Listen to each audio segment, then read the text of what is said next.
नमस्कार दोस्तों, आप सभी पर माँ का आशीर्वाद और बजरंगबली की कृपा सदैव बनी रहे। ध्यान, मंत्र विज्ञान, साधना ये परमात्मा से साक्षात्कार का विज्ञान है।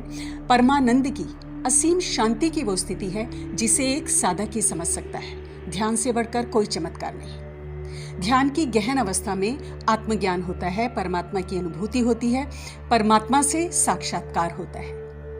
जैसे दीपक की छोटी सी रोशनी अंधकार को समाप्त कर देती है, वैसे ही ध्यान की गहरी अवस्था हमारे अज्ञान को समाप्त कर ईश्वरीय ऊर्जा से हमारा मिलन कराती है। इष्ट कृपा से और गुरु कृपा से व्यक्ति के अंदर अद्भुत शक्तियां जागृत होने लगती हैं जो सुप्तावस्था में थी अभी तक, और यही शक्तियां व्यक्ति के अंदर जागृत होकर उसे चेतना की उच्चतम अवस्था तक ले जाती है, जहां व्यक्ति भगवत कृपा से देवतुल्य हो जाता है। और जब ये साधना परिपक्वता की ओर बढ़ती है एक साधक की, तो दिव्य अनुभूतियां एक भक्त को, एक साधक को होती है। और इन अनुभूतियों का अनुभव साधकों में अलग अलग हो सकता है। उनकी साधना की गहराई, ऊर्जा का स्तर और इष्ट के प्रति उनके समर्पण पर यह निर्भर होती है। तो आज इस वीडियो में हम जानेंगे कुछ ऐसी ही दिव्य अनुभूतियों के बारे में जो ध्यान के मार्ग में, भक्ति के मार्ग में एक साधक को होती हैं और जो बताती हैं कि दिव्य शक्तियां साधक के अंदर जागृत हो रही हैं। पहली अनुभूति जिससे पता चलता है कि साधक के अंदर दिव्य शक्तियां जागृत हो रही हैं कि साधक को एक से ज़्यादा शरीरों की अनुभूति होने लगती है। साधक अपने सूक्ष्म शरीर को महसूस करता है और साधना की एक स्थिति ऐसी भी आती है कि अपने सूक्ष्म शरीर को स्थूल शरीर से बाहर निकलते हुए भी देखता है। पहले तो आप इसे ऐसे समझिए कि हमारे 3 शरीर होते हैं। पहला आपका स्थूल शरीर है जो हमें आंखों से दिखाई देता है, जिसमें हमारी सारी कर्मेंद्रियां होती हैं, जैसे आंख, कान, नाक आदि। इनसे जो हम एक दूसरे को देख रहे हैं वो एक स्थूल शरीर को देख रहे हैं। इस स्थूल शरीर के अंदर एक और शरीर विद्यमान होता है जिसे सूक्ष्म शरीर कहते हैं, जो हमें दिखाई नहीं देता क्योंकि ये स्थूल शरीर के अंदर होता है, साथ ही इनविजिबल होता है, अर्थात प्रकट रूप में नहीं होता, ऊर्जा रूप में होता है, एनर्जी रूप में होता है। इसे एनर्जी बॉडी भी कहते हैं। इस सूक्ष्म शरीर के अंदर एक और शरीर विद्यमान होता है जिसे कारण शरीर कहा जाता है। गहन विषय है, इसके ऊपर अलग से किसी वीडियो में हम लोग चर्चा करेंगे। फिलहाल हम बात कर रहे हैं स्थूल शरीर और सूक्ष्म शरीर की। तो एक साधक जब साधना की बहुत ही गहराई में जाता है, जब उसकी साधना परिपक्व होने लगती है, तो अपने इन शरीरों को वो महसूस करता है और सूक्ष्म शरीर को स्थूल शरीर से, फिजिकल बॉडी से अलग होते हुए भी देखता है। इस सूक्ष्म शरीर की जो ऊर्जा शरीर है, इसकी कोई लिमिट नहीं होती, वो किसी भी चीज़ के दायरे में बंध नहीं सकता, वो कहीं भी आ जा सकता है और ऐसी ऐसी चीज़ें अनुभव करता है जो हमारा भौतिक शरीर अनुभव नहीं कर सकता। इस स्थिति को एस्ट्रल ट्रैवल भी कहा जाता है, अर्थात सूक्ष्म शरीर की यात्रा, आध्यात्मिक यात्रा भी इसे कहते हैं। इस स्थिति में हमारा भौतिक शरीर तो वहीं पर स्थित होता है, लेकिन हमारा सूक्ष्म शरीर, हमारी ऊर्जा बॉडी जो है, वो स्थूल शरीर से बाहर निकलकर इधर उधर घूम रही होती है। और हमारा ये जो सूक्ष्म शरीर है, हमारे स्थूल शरीर को देख सकता है, सब महसूस कर सकता है, बस क्रिया नहीं कर सकता क्योंकि वो एनर्जी बॉडी में होता है, एनर्जी रूप में होता है। तो जब ये स्थिति साधक की आती है तो उसे समझना चाहिए कि उसकी आध्यात्मिक यात्रा बहुत उच्च स्तर पर पहुंच गई है और हर साधक की अनुभव करना चाहता है। लेकिन कई बार साधक इस स्थिति से घबरा जाते हैं, भय महसूस करते हैं। तो ये स्थिति कि हम विभिन्न शरीरों को महसूस कर रहे हैं अपने, ये समाप्त हो जाती है और जो सूक्ष्म शरीर हमारा होता है वो स्थूल शरीर में वापस चला जाता है। दूसरी दिव्य अनुभूति जो एक साधक को होती है कि ध्यान की उच्च अवस्था में साधक को दिव्य ज्योति या दिव्य प्रकाश नजर आता है। अलग अलग रंगों में, अलग अलग रूपों में हो सकता है। बैंगनी, हरा, नीला, नारंगी या फिर सफ़ेद या फिर सुनहरा प्रकाश साधक को दिखाई देता है। इसमें भी चमकीला और जो सुनहरा प्रकाश अगर साधक को दिखाई देता है तो वो बताता है कि इस स्थिति में साधक का परमात्मा से साक्षात्कार हो रहा है और बहुत सी दिव्य शक्तियां साधक के अंदर प्रवेश कर रही हैं। कभी ऐसा प्रतीत होता है कि कोई तेज पुंज का प्रकाश हमारे चारों ओर घूम रहा है या फिर उस तेज पुंज में से, उस दिव्य ज्योति में से प्रकाश की किरणें हमारे शरीर में तेजी से प्रवेश कर गई। ऐसी स्थिति में शरीर जड़ हो जाता है, सुन्न हो जाता है और कभी कभी ऐसी स्थिति में शरीर झटके महसूस करता है, जैसे बिजली के झटके उसे पड़ रहे हों, रोंगटे खड़े हो जाते हैं, शरीर का कोई अंग फड़कने लगता है। कभी ऐसा होता है कि असंख्य तारे या प्रकाश बिंदु एक साथ जगमगा उठे हों।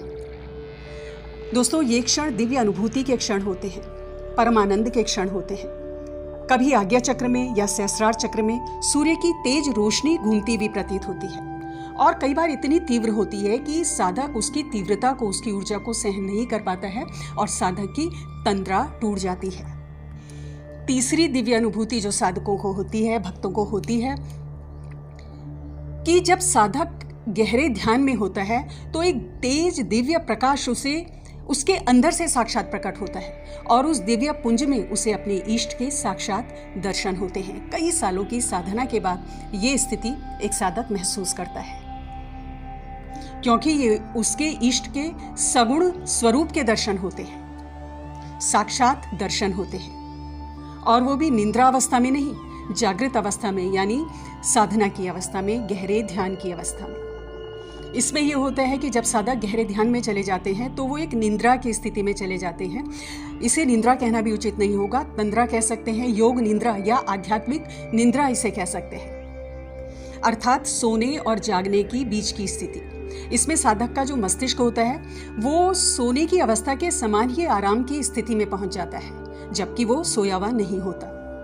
तो ऐसी स्थिति में जब साधक को देव दर्शन हो तो ये साधना की बहुत ही उच्च अवस्था होती है, और ऐसा अनुभव हो तो समझिए दिव्य शक्तियां बहुत गहरे स्तर पर व्यक्ति की जागृत हो गई है। और ऐसी स्थिति में कई बार साधक को स्वयं विश्वास नहीं होता, ये समाधि की स्थिति होती है, जब साधक के इष्ट, उसके भगवान उसके सामने सगुण रूप में सशरीर खड़े होते हैं। और ये जो अवस्था है साधक की, बस कुछ चंद सेकंड की होती है।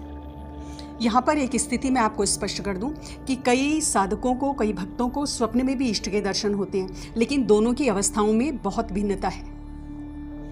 स्वप्न में इष्ट दर्शन कई भक्तों को तब भी हो जाते हैं जब वो साधना के शुरुआती चरण में होते हैं, और ये भी एक बहुत शुभ अवस्था है। लेकिन जागृत अवस्था में ईश के दर्शन होना, योग निंद्रा में ईश के दर्शन होना और सशरीर दर्शन होना, ये विरले साधकों को हो पाता है और कड़ी साधना के बाद हो पाता है।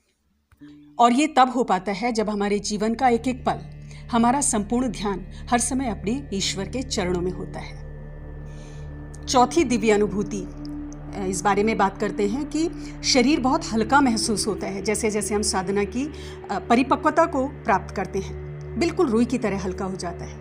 दोस्तों, जब हम साधना की शुरुआत करते हैं तो हमारी ऊर्जा नीचे के चक्रों पर ज़्यादा केंद्रित होती है, तो शरीर भारी लगता है। विशेषकर नीचे का जो शरीर का हिस्सा होता है वो कई बार बहुत भारी हो जाता है। अब नीचे के शरीर के नीचे के चक्र कौन है? मूलाधार चक्र, स्वाधिष्ठान और मणिपुर चक्र। और इन चक्रों में जब व्यक्ति की ऊर्जा केंद्रित होती है, उसका ध्यान इन चक्रों में केंद्रित होता है, तो व्यक्ति भौतिक वस्तुओं के प्रति, भौतिक जीवन के प्रति ज़्यादा जुड़ा हुआ होता है। लेकिन जैसे जैसे ध्यान साधना परिपक्व होती है, वैसे वैसे नीचे के चक्रों की जो ऊर्जा है वो ऊर्ध्वगामी होने लगती है, और ऊपर के जो चक्र हैं हमारे, जैसे अनाहत चक्र है, फिर विशुद्ध चक्र है, आज्ञा चक्र और सहस्रार चक्र, इनकी तरफ ऊपर उठने लगती है। और ये साधना की श्रेष्ठ अवस्था होती है। जब ये अवस्था होती है तो साधक साधना की ऊंचाइयों को, आध्यात्मिक ऊंचाइयों को प्राप्त करता है। और फिर साधक के लिए एक दिन ऐसा भी आता है जब उसके लिए बहुत ही आत्मसंतुष्टि का दिन होता है, बहुत ही गर्व का विषय होता है, कि जब उसकी ऊर्जा सहस्रार चक्रों को भेदते हुए दैवीय ऊर्जा में सम्मिलित हो जाती है, डायरेक्ट कनेक्ट हो जाती है। ऐसी स्थिति में शरीर का भान समाप्त हो जाता है, स्थूल शरीर का अनुभव नहीं होता, और सारी जो हमारी चेतना है वो सूक्ष्म शरीर में केंद्रित हो जाती है।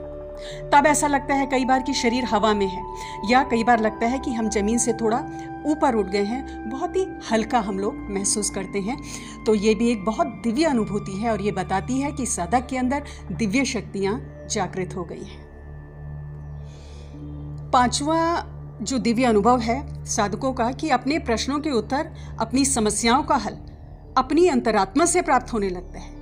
कहीं इधर उधर जाने की जरूरत नहीं होती, अपने अंदर से ही खुद ही प्राप्त होता है। उदाहरण के लिए, आपका कोई ऐसा प्रश्न है, कोई ऐसी शंका है जिसका आपको उत्तर नज़र नहीं आ रहा। आप बहुत जगह चले गए हैं मार्गदर्शन के लिए, लेकिन संतुष्टि आपको नहीं मिली है क्योंकि वो सही उत्तर है ही नहीं। या फिर कोई ऐसी समस्या है जिसका हल, जिसका समाधान आपके पास नहीं है और आप बहुत परेशान हैं। तो जब साधक साधना के उच्च स्तर पर पहुंचता है तो उसे अपने प्रश्नों का उत्तर और अपनी समस्याओं का समाधान ईश्वर के द्वारा दिया जाता है, या तो स्वप्न के माध्यम से, या ध्यान की अवस्था में, या फिर दैनिक जीवन में किसी भी प्रबल संकेत के द्वारा आपको ईश्वर के द्वारा मार्गदर्शन दिया जाता है, चाहे आप उसे समझें या ना समझें।